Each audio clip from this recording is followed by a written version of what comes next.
Two আমি two একটু বন্ধুদের সঙ্গে কথা বলো। বলো আমি খাবার খাচ্ছি, আমি মিঠু বসে বসে খাবার খাচ্ছি। কিছু বন্ধুরা দেখো, মিঠুকে খাবার দিচ্ছি, ও খাচ্ছে।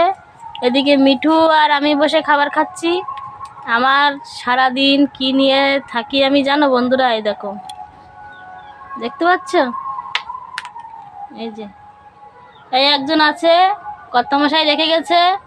আর এই একজন আছে, এই যে টুনটুনি, এই যে একজন আসছে। সারা দিন আমার এই নিয়ে থাকতে হয়।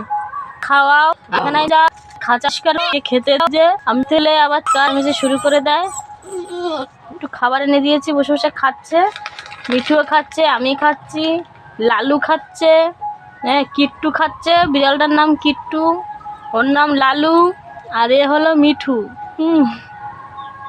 সারা দিন আমার এদেরকে নিয়েই কেটে যায়। কর্তামশাইকে বলছিলাম লালুকে রেনু না, আর লালুকে রাখতে হবে না বাড়িতে, শোনে কে কার কথা। ওই যে রেখে গেছে। সারাদিন আমার যেটুকু বসার সময় পাই সেটুকু আর এখন আর পাই না এই লালুর জন্য।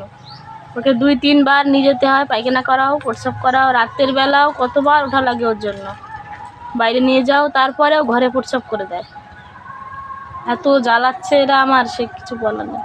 তার মধ্যে পূর্ণিমা যাচ্ছে, এখন রান্না করতে হবে, রুটি করব, ভাত করব, তরকারি করব। আর এই যে এদের খাঁচাও এখনও পরিষ্কার হয়নি।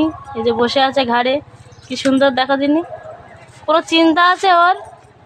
শুধু খাওয়ার সময় হলে খেতে দাও, খেতে দাও, খেতে দাও, খেতে দাও, খেতে দাও, শুধু খেতে দাও। ও এখন কথা বলবে না, ও কথা বলবে যখন একা একা থাকে, তখন চুপচাপ একা খাঁচার মধ্যে থাকবে, তখন কথা বলবে।